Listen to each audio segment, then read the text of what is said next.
Alright. So, this is John Doe, of course, here in Tokyo. And I hope you know me, and of course, I really hope that I know you. So before we get started on this topic that I'm sure is a bit controversial to talk about, let's see what we're drinking this evening.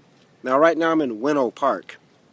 It's one of the two biggest parks here in Tokyo, I believe. The other one is Yoyogi Park, which is my favorite.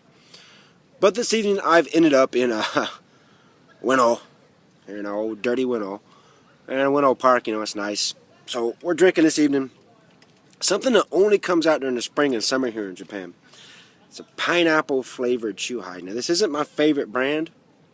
I know. Mark's just talking about his favorite brand. Get off it. It's alcohol. But anyways, I like the flavor of this one. The pineapple is really a treat. Because a lot of things are seasonal here in Japan. So let's go ahead and crack this open. And of course, there's our runner. But of course, a salute to the comrades. Oh. Alright. So a thing I want to get into is the issue of words and language and how it relates to changing society. A more exact, derogatory or profane language. And how a lot of reactionaries, a lot of liberals, and even anarchists are guilty of this. Want to go along with this thinking that if you create a law or a policy that says you can't say these words, that somehow magically changes the society, or even changes the context of even like an organization. We're thinking on both levels here. It doesn't. Dialectical materialism tells us it doesn't change a damn thing. What you've really done when you say ban certain words or say we can't say these things because someone's feelings are hurt. Oh God. Oh, you hurt my feelings. Oh, fuck you. You can't say that. That type of thing. All has been accomplished is creating antagonism. You've made it, say, go underground. You've allowed it to kind of boil. Because now people can't even have the conversation about it. It's like, and it goes beyond a lot of things. I'm giving you a little example. It may or may not be the best example, right? So, despite the fact I live thousands and thousands and thousands of miles away from Western society, I still deal with the stereotype of redneck, right? And, a lot of expats here, a lot of long-term foreign residents here, will openly use this term, redneck. Anytime I get into a conversation about fishing or hunting or camping or any outdoor or wildlife thing relating to Appalachia, where I grew up, they'll just throw out this term. Well, I got a redneck friend, he told me y'all do this. Now, that bothers me a little bit.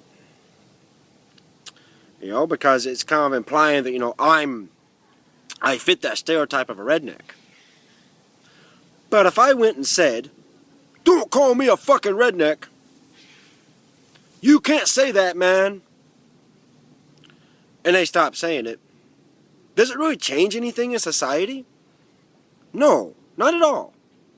They still think that. They still feel that. But now, shh, you're not allowed to say it. Another example. The word bitch. Alright? Bitch and cunt. Alright? Two words that get a strong emotional reaction depend on who you say it to. Again, Someone gets offended by I say, fuck you, you're a bitch. You know, or you cunt, get off it. You know. And they say, oh, I'm offended. Oh, how dare you? Oh, you hurt my little feelings. You can't say that. Okay, so now we have a policy, maybe even a law, that says you can't say those derogatory words. What changes? Nothing. The feeling in society is still there. The substructures, in the social constructs, still exist. You ain't changed nothing. Now we just can't even have the conversation about it. We can't talk about it. We can't find out what context people use, like words like redneck or bitch or cunt, or these type of words, right? We can't even talk about the intention and how society may change over time. So it's really useless to say, you can't say those words. It accomplishes jack shit. It's better to say, yeah, let's use those words. Let's say those words. Let's talk about those words and what they really mean to us now in society. How things evolve, how things move forward. And even more important, how about we get to know each other personally? We connect as human beings, real connection. Instead of just, looking at each other as commodities or playing identity politics. And saying that, well, because I'm this political ideology, or I'm this, I think like this, I identify with this political thinking, or this political brand, well, I'm going to be against you. Nah. It's ridiculous. Really ridiculous. So, get off it, all of you, okay? Get off it. Stop trying to say, you can't say those things because I don't like it. It hurts my heart, hurts my feelings. Damn you. You're a sexist. You're a racist. You're a fucker. Really? Do you look at people's intention when they say these things? Do you look at how society is developing these words and what they mean to people and how they're used? You're not. You're just reacting and blowing up and exploding, being a reactionary, my friend. So, something to think about, I hope you enjoyed this one. As always, you've been drinking with